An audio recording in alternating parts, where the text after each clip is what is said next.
नमस्कार, welcome back. स्वागत है आपका एक बार और मेरे इस चैनल पे। मैं हूं Brajnandan, advocate and legal consultant. और आज का मैं एक ही बहुत ही इंटरेस्टिंग विषय पर मैं डिस्कस करने वाला हूं। और साथ में एक लोगों ने प्रश्न किया कि सर आप जो ज़्यादातर जो लॉ हैं, जो डिटेल हैं, वो आप महिलाओं के फेवर की ज़्यादा देते हैं और पुरुष के फेवर में जो लॉ हैं जो बने उनमें आप कम देते हैं। मैं बताना चाहता हूँ कि ऐसा कुछ भी नहीं है। जो जैसी समस्या आती है, जो लोगों के द्वारा जो प्रश्न पूछे जाते हैं, मैं उन्हीं को सबसे पहले मैं उनका देने का प्रयास करता हूं। अगर जो आपको कोई लगता है कि आपके भी माध्यम से या आपके जो फेवर में या जो डिसफेवर में आपके खिलाफ़ कोई कार्रवाई हुई है, तो उस पर आप क्या जानकारी जानना चाहते हैं, तो मैं उसी का देने का मैं प्रयास करूँगा।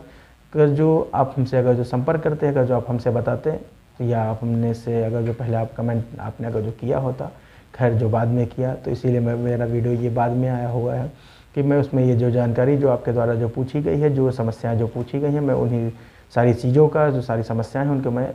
जो समाधान क्या जो लॉ में हैं, जो इंडियन कॉन्स्टिट्यूशन में हैं, जो इंडियन जुडिशरी द्वारा जो फॉलो किया जाता है, मैं वो बताने का आपको मैं प्रयास करूँगा। तो आज का वीडियो शुरू करते हैं। और शुरू करने से पहले मैं एक चीज़ और आपसे कहना चाहूँगा, ये रिक्वेस्ट है हमारी, अगर जो आप वीडियो आप फर्स्ट टाइम देख रहे हैं तो उसको सब्सक्राइब कर लें, साथ ही बेल आइकन प्रेस कर दें, जिससे आपको मेरी आगे आने वाली वीडियो और आगे आने वाली जो जानकारियाँ हैं वो आप तक मिलती रहें। और साथ में अगर जो, क्योंकि सोशल मीडिया का जो प्लेटफॉर्म है ये बहुत ही बड़ा है, अगर जो आपने इसको सब्सक्राइब या सेव नहीं किया तो ये स्क्रॉल होके फिर कहीं खो जाएगा, जिससे आपको ढूंढने में काफ़ी दिक्कतों का सामना करना पड़ सकता है। और या फिर कभी कंप्लेन आ सकती है कि आपके जो द्वारा जो बनाया गया हुआ वीडियो था वो हम तक नहीं पहुंच पाया, जिसके लिए हम उसको जानकारी नहीं मिल सकते। तो आज का वीडियो है इसी विषय पर आधारित है कि अब 498 है, यानी कि जो ये दहेज प्रथा जो संबंधित जो धाराएं होती हैं, जो पत्नी के द्वारा अपने पति के ऊपर आरोपित की जाती हैं, तो ऐसी स्थिति में अगर उसने FIR दर्ज करा दी है, और मैं इस पर डिस्कस नहीं करूँगा कि पत्नी को फेवर में FIR कब दर्ज की जाती है, कब नहीं दर्ज की जाती है। अगर जो मैं ये बताना चाहूँगा कि पत्नी ने FIR दर्ज करा दी है, अगर जो है जर्नल धाराएं हैं 498A और मारपीट की 323, 504, 506, अगर ये समुचित धाराएं जो जर्नल धाराएं होती हैं, अगर जिनमें FIR दर्ज हो जाती है, इसके साथ ही दहेज प्रथा की भी जो धाराएँ होती हैं 3/4, और इसके अतिरिक्त भी जो आदि जो धाराएँ अगर जो अंकित होती हैं, तो इन धाराओं में और कब किस परिस्थिति में आपको जो जमानत के लिए जो पिटीशन मूव करनी चाहिए माननीय न्यायालय के समक्ष, वो कब करनी चाहिए और किस स्थिति में करनी चाहिए। तो सबसे पहले मैं एक एक बिंदु पे मैं डिस्कस कर लेता हूँ और आपको मैं ये बताने को एक्सप्लेन करने का मैं ये पूरा प्रयास करूँगा। और सबसे पहले ये मैं बताना चाहूँगा कि अगर जो FIR दर्ज हुई है, दर्ज होके वो अगर जो आ गई है माननीय न्यायालय के समक्ष, चार्जशीट उसमें प्रस्तुत हो चुकी है, और चार्जशीट के पहले के मैं तथ्य पे नहीं डिस्कस करूँगा। अगर जो FIR दर्ज होकर चार्जशीट फाइल हो गई है, चार्जशीट फाइल होकर कोर्ट में आ गई है, तो अब स्थिति में हस्बैंड की, यानी कि जाहिर सी तौर पे हस्बैंड के साथ ही उसके जो नियर एंड डियर जो भी रिलेटिव होंगे, वो सारे भी उसमें इम्प्लिकेटेड होंगे, सारे उसको कोई एक्यूज्ड बनाया गया होगा। जो आमतौर पे सभी FIR में और सभी जगह जब FIR दर्ज होती है, जो आपकी पत्नियों द्वारा और जो दर्ज कराई जाती है, वो सारी समुचित उसमें जो नाते रिश्तेदार भाई बहन, और मैंने यहाँ तक भी देखा है कि जो जीजा और फूफा भी हो जाते हैं, उनको भी उसमें सम्मिलित किया जाता है। खैर, अगर चार्जशीट फाइल हो चुकी है पति और या उनके रिश्तेदारों के विरुद्ध,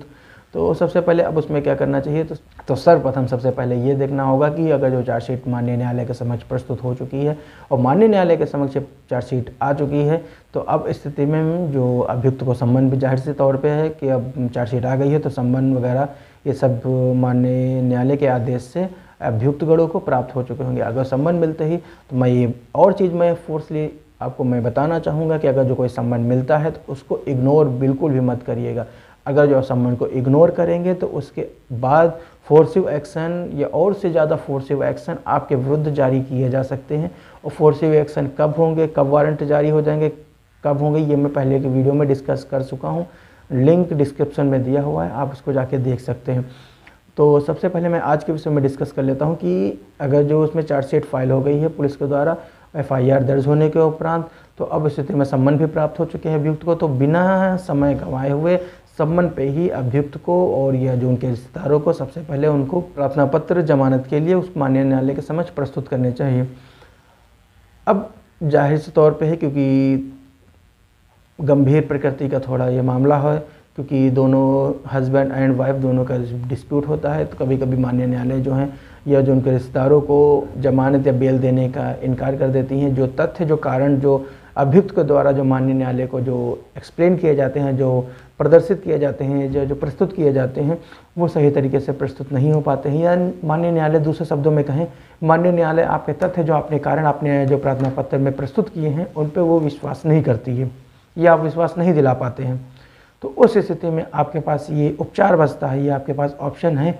अंडर सेक्शन 230 में आप माननीय न्यायालय से प्रेयर करेंगे इंटरिम बेल के लिए, यानी कि जो शॉर्ट टर्म के लिए जो नियत जो आगे आने वाली तिथि है उस तिथि तक ही उसको कोई बेल दे दिया जाए। कोई आवश्यक कार्य होंगे, जो तारण और जो तथ्य हैं वो आपके प्रार्थना पत्र में आपने वर्णित होंगे। उन प्रार्थना पत्र के आधार पर माननीय न्यायालय को आपको ये विश्वास दिलाना होगा, आपको ये, क्योंकि बर्डन ऑफ द प्रूफ आपके ऊपर होगा, यानी कि जो प्रार्थना पत्र प्रस्तुत करेगा। मैं पहले की वीडियो में कई बार बता चुका हूँ कि जो भी व्यक्ति जो प्रार्थना पत्र प्रस्तुत करता है उसको साबित करने का, उसको प्रूफ करने का जो बर्डन होता है वो उसी के ऊपर होता है। यानी कि हस्बैंड के द्वारा या उनके रिलेटिव के द्वारा अगर जो कोई बेल का एप्लीकेशन या प्रार्थना पत्र प्रस्तुत किया गया है माननीय न्यायालय के समक्ष, तो उनको साबित करने का, उनके जो कारण और तथ्य जो एक्सप्लेन करने हैं वो बर्डन वो उन्हीं के ऊपर होता है। तो अगर जो अपने तथ्य और अपने कारण अगर जो आप माननीय न्यायालय को संतुष्ट कर ले जाते हैं तो माननीय न्यायालय आपके आदेश, जो आपके प्रार्थना पत्र हैं उन पर आदेश पारित कर देती है। और किन्हीं कारणों से आप नहीं संतुष्ट कर पाते हैं तो आप 230 में माननीय न्यायालय के समय इंटरिम बेल के लिए आप प्रार्थना पत्र प्रस्तुत कर सकते हैं, जिसमें माननीय न्यायालय को भी फिर से विश्वास दिलाना होगा कि आप कम से कम इंटरिम बेल के लिए आप आदेश पारित कर सकें। अदरवाइज अक्यूज्ड अननेसेसरी जो अनवांटेड तरीके से होंगे वो जेल में निरुद्ध हो जाएंगे। और एक चीज़ और मैं बताना चाहूँगा, वो ये एक्सप्लेन करना चाहूँगा, अगर जो आपके विरुद्ध चार्जशीट फाइल हो चुकी है, पुलिस के द्वारा चार्जशीट फाइल हो चुकी है, कोर्ट में आ चुकी है और इसमें सम्मान या आगे की प्रोसीडिंग इनिशिएट हो चुकी है, प्रारंभ हो चुकी है, तो उस स्थिति में भी सबसे पहले आपको जो मीडिएशन होगा, जो आपके और आपके जो यानी कि हस्बैंड के रिलेटिव के साथ हस्बैंड और जो पत्नी जिसने की FIR दर्ज कराई है, तो उन दोनों के बीच में जो मीडिएशन जो मध्यस्थता होगी मध्यस्थता केंद्र में, वहाँ से आपकी मध्यस्थता अगर जो सफल होती है या नहीं सभी सफल होती है तो उसकी जो रिपोर्ट होगी, जो वहाँ की जो रिपोर्ट बनती है वो रिपोर्ट भी माननीय न्यायालय के समक्ष प्रस्तुत कर देनी चाहिए। किन्हीं कारणों से जो कोई भी किसी कारण से अगर जो किसी अनुचित या जो दूसरे कारणों से अगर किसी तरीके से अगर जो आप रिपोर्ट वहाँ माननीय न्यायालय के समक्ष नहीं पहुँच पाती है तो ये हस्बैंड का ये दायित्व बनता है, ये जिम्मेदारी बनती है कि उसमें थोड़ी बहुत पैरवी करके उसमें जो रिपोर्ट है, जो मीडिएशन की जो रिपोर्ट है वो उसको भी माननीय न्यायालय के समक्ष प्रस्तुत करके आ जानी चाहिए। कि जो उस रिपोर्ट में ये अंकित होता है कि आपकी जो मीडिएशन है यानी कि जो सुलह जो हस्बैंड है और जो पत्नी के बीच में हो जाना चाहिए या नहीं हो जाना चाहिए, या सुलह कराने का प्रयास किया गया तो सफल हो गया तो ठीक है, कोई बात नहीं, हस्बैंड एंड वाइफ का दोनों का कंप्रोमाइज़ हो गया तो अपने आप घर जा सकते हैं। अगर जो कंप्रोमाइज़ किन्हीं कारणों से नहीं हो पाता है, अगर सुलह नहीं हो पाती है तो उसकी भी रिपोर्ट आती है, तो माननीय न्यायालय इस पर भी विचार करती है कि आपकी जो रिपोर्ट आई है, जो सुलह किन कारणों से, किन आधार पर क्या दिक्कतें हैं जिनसे आप दोनों की सुलह नहीं हो पाई है, और आगे यहाँ पे जो बेल के लिए आपकी सुनवाई के लिए जो नियत कर दिया गया है। तो अगर जो रिपोर्ट अगर जो अंकित कर दी जाती है तो उस रिपोर्ट की जो आख्या होगी तो माननीय न्यायालय के समक्ष स्पष्ट होगी, और उस आधार पे भी आप माननीय न्यायालय के समक्ष, ये आपके फेवर की बात है जिसमें आप माननीय न्यायालय को उसमें उनको जमानत के लिए उससे आप प्रार्थना कर सकते हैं कि जिससे आपको अभियुक्त को यानी कि जो हस्बैंड को उसको बेल दे दिया जाए, यानी कि उसको जमानत पे रिहा कर दिया जाए। और साथ में एक चीज़ और तथ्य मैं एक्सप्लेन करना चाहूँगा कि अगर जो हस्बैंड या उसके रिलेटिव को ये अंदेशा हो जाता है या उसको जानकारी प्राप्त हो जाती है किसी भी माध्यम से, जाहिर से तौर पे आपको ये तो जानकारी पूर्व में हो चुकी होगी कि FIR दर्ज हो चुकी है। अब किंतु अगर जो FIR दर्ज हो चुकी है, चार्जशीट अगर जो आपको लगता है कि चार्जशीट फाइल होगी या सुलह होने के आपको लगता है कि सुलह होने की संभावना नहीं है या सुलह नहीं हो पाएगी, तो उस स्थिति में FIR दर्ज हो चुकी है तो चार्जशीट अगर जो भी फाइल नहीं हुई है कोर्ट में, तो अगर जो आपको लगता है कि अगर जो पुलिस इसमें आपको गिरफ्तार करेगी, आपको लगता है कि आपको ये अंदेशा है कि पुलिस आपको गिरफ्तार कर लेगी, तो उस स्थिति में तो आप सेक्शन 438 CRPC में ये पिटीशन मूव करेंगे। ये आप पिटीशन मूव कर सकते हैं कि जिसमें आपको अग्रिम जमानत दे दी जाए, जिसमें कि आपको ये अंदेशा है कि पुलिस आपको गिरफ्तार कर लेगी। उसमें आपको कोर्ट के द्वारा ये आपको कारण और आपका जो तथ्य हैं वो माननीय न्यायालय के समक्ष आपको प्रस्तुत करने होंगे कि आपको जो अग्रिम जमानत है क्यों दे दी जाए। अगर जो आपके तथ्य और आपको जो फैक्ट है आप माननीय न्यायालय को आप संतुष्ट कर ले जाते हैं तो आपको माननीय न्यायालय अग्रिम जमानत के जो आदेश हैं वो पारित कर देगी। लेकिन अब अग्रिम जमानत के आदेश आप पारित करने के लिए आपको क्या करना होगा, क्या प्रयास करना होगा? तो सबसे पहले मैं वही बताना चाह रहा हूँ कि अगर चार्जशीट फाइल करने से पहले FIR दर्ज हो चुकी है, आपको जानकारी है, तो बिना समय गवाए हुए, कोई भी टाइम वेस्ट नहीं करना है और गवाए हुए आपको माननीय न्यायालय के समक्ष सेक्शन 438 CRPC के अंतर्गत धारा में आपको प्रार्थना पत्र प्रस्तुत करना है। अब उस प्रार्थना पत्र पे आपको सबसे पहले ये माननीय न्यायालय के समक्ष प्रस्तुत कर देना है या उनको विश्वास दिलाना है कि आपको प्रार्थना पत्र उनको क्यों स्वीकार कर लेना चाहिए और किस परिस्थिति में स्वीकार कर लेना चाहिए। तो ये भी देखने को मिलता है कि अगर क्योंकि कुछ एक्सेप्शन जो केसेस हो जाते हैं, जैसे कि जो 498(8) के साथ में मैंने ये भी दिया हुआ है कि जो पत्नियों के द्वारा सेक्शन 354 या 354 ABCD या हस्बैंड या उनके जो रिलेटिव हैं उनके अगेंस्ट भी लगा दिया जाता है। और साथ में मैंने यहाँ तक भी देखा है FIR जो दर्ज होती है वो हस्बैंड के अगेंस्ट 377 के भी जो अपराध है, जो एलिगेशन है, वो भी लगा दिए जाते हैं। क्योंकि ये उनका विचार है, ये वो तथ्य जानते हैं क्योंकि हस्बैंड को आसानी से बेल सके, तो जो उनका प्रयास रहता है। इसलिए इस सेक्शन में अगर जो ये एक्सेप्शन जो केसेस हो जाते हैं, जो बड़ी धाराएं हैं जिनमें ये गंभीर प्रकृति के जो अपराध हैं, ये भी एलिगेशन लगा दिए जाते हैं। तो इस स्थिति में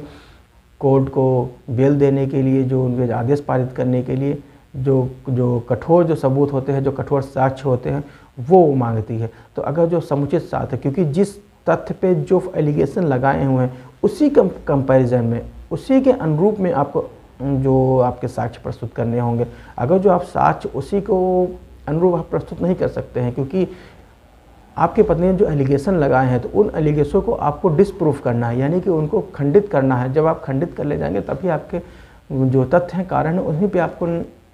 उन्हीं पे न्यायालय विश्वास करेगी। और अगर जो विश्वास कर ले जाती है तो आदेश आपके फेवर में पारित कर देगी। और आज का वीडियो इतना ही, यहीं तक ही, और आशा करते हैं आपने इसको पूरा देखा होगा और उसकी जानकारी जो दी गई है उसका आपने लाभ लिया होगा। और इसके साथ में अगर जो आपको कोई समस्या है, कोई हमसे आप प्रश्न पूछना चाहते हैं या कोई हमसे आप निजी जानकारी आप हमसे देना चाहते हैं या निजी समस्या कोई है जो आप सभी के सामने डिस्क्लोज नहीं कर सकते हैं, तो हम संपर्क करने का जो माध्यम है स्क्रीन पे भी है और डिस्क्रिप्शन बॉक्स में भी है। आप हमसे संपर्क करके और हमसे आप जानकारी प्राप्त कर सकते हैं। अगर जो वीडियो में आपको कोई जानकारी मिलती है, आपको अगर जो अच्छी लगती है तो हमें कमेंट करके ज़रूर बताएं, या कोई कमी रह गई है या कोई आपके सवाल हैं जो आप हमसे पूछना चाहते हैं वो भी आप हमें कमेंट करके बता सकते हैं या हमसे पूछ सकते हैं। मैं प्रयास करूँगा आप सभी को उन कमेंट पर जो आपकी समस्या है उनका मैं समाधान करने का मैं पूरा प्रयास करूँगा। वीडियो को अंत तक देखने के लिए प्रेमपूर्वक धन्यवाद।